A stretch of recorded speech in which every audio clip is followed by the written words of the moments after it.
आदाब,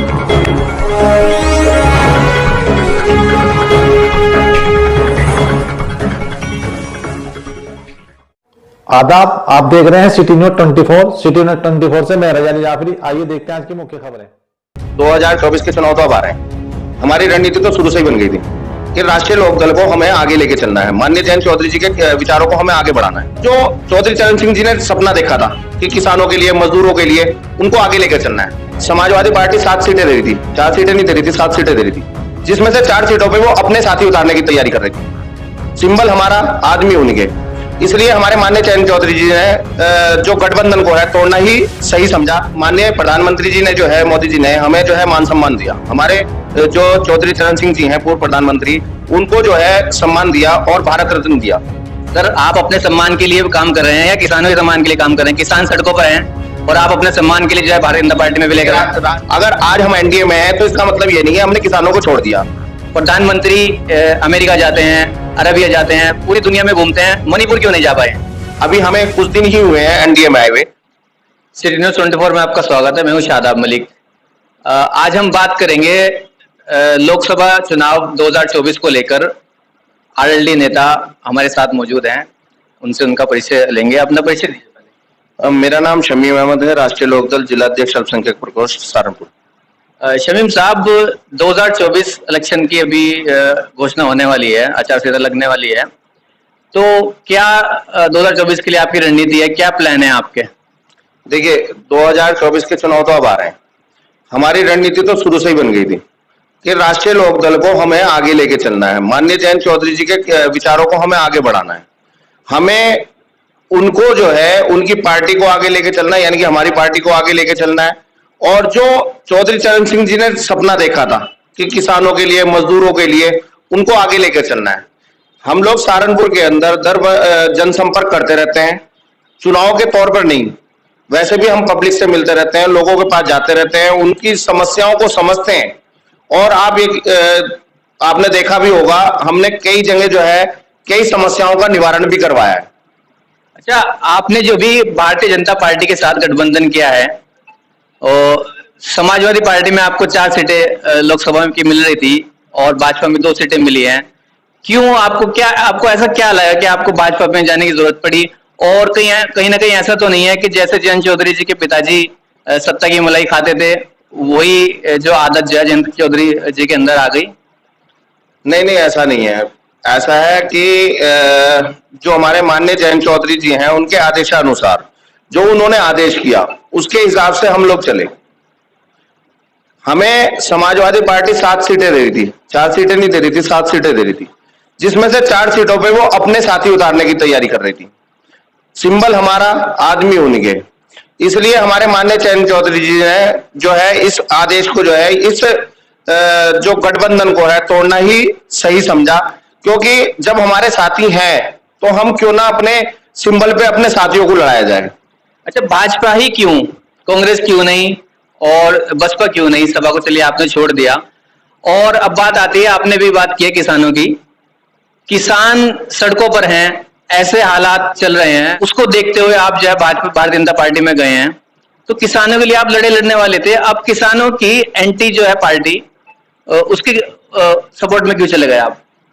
देखिए, आपने कहा कि एनडीए से गठबंधन क्यों, तो माननीय प्रधानमंत्री जी ने जो है, मोदी जी ने हमें जो है मान सम्मान दिया। हमारे जो चौधरी चरण सिंह जी हैं, पूर्व प्रधानमंत्री, उनको जो है सम्मान दिया और भारत रत्न दिया। ये किसी भी पार्टी ने नहीं किया।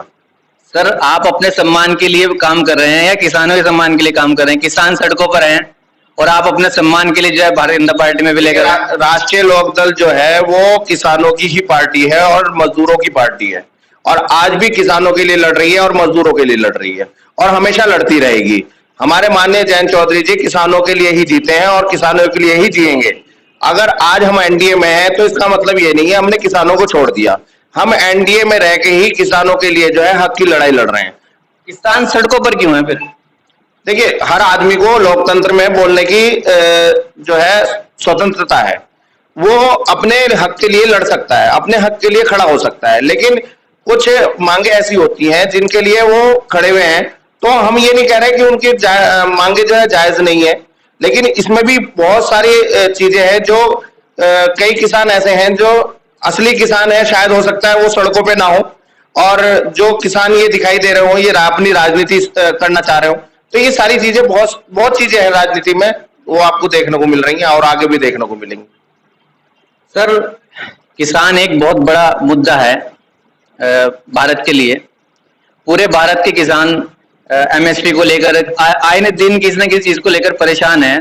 तो सरकार में आप ने गठबंधन कर लिया है, क्यों उनकी समस्याओं का हल नहीं हो पा रहा है? आपको गठबंधन किए हुए करीब 1 महीने से ऊपर हो गया, आपने अब तक क्या किसी मसले का क्या हल निकाला है?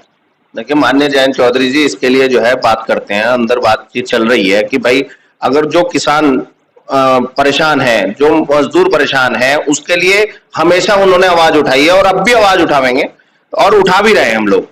ऐसा नहीं है कि अगर हम एनडीए में आ गए तो हम लोग जो है उनकी आवाज नहीं उठा सकते। हम लोग बात करेंगे, माननीय प्रधानमंत्री जी से भी बात करेंगे, तो जैसे भी हमारे जयंत चौधरी जी का आदेश होगा उस हिसाब से जो है काम चलता रहेगा। और जयंत चौधरी जी जो है किसानों के लिए लड़ते रहेंगे और मतलब लड़ते ही रहेंगे बस। अच्छा सर, एनडीए क्यों?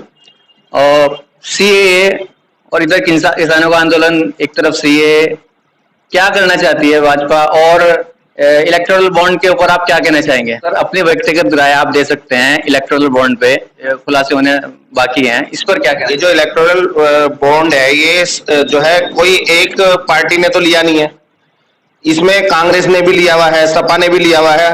तो ये तो हर जो जितनी भी पार्टियां हैं सभी इसमें लिप्त हैं, तो किसे कह सकते हो?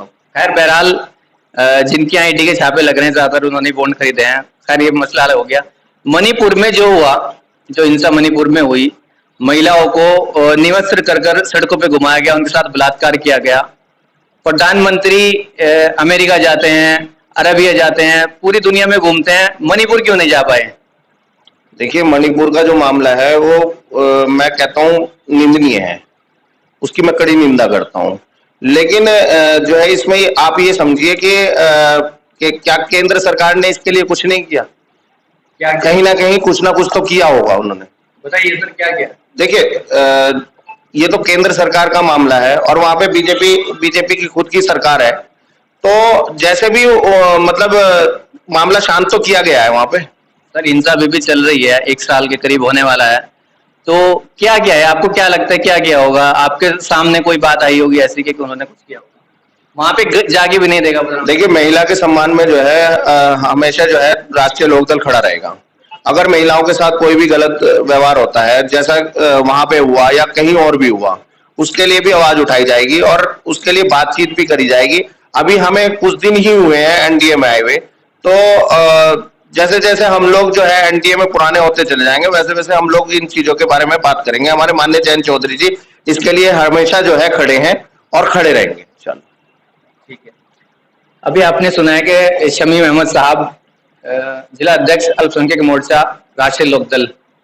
अब देखना ये होगा कि किसानों की बात करने वाले लोग एनडीए में शामिल हो गए हैं। अब किसानों को कितनी उनसे सहायता मिल पाएगी या नहीं मिल पाएगी, ये तो इलेक्शन के बाद ही पता लग पाएगा। फिलहाल किसान सड़कों पर हैं, देखना होगा कि कितने दिन सड़कों पर रहेंगे और दिल्ली उनको जाने दिया जाएगा या नहीं दिया जाएगा। कैमरामैन शाहरुख के साथ मैं शादाब मलिक, सिटी न्यूज़ 24।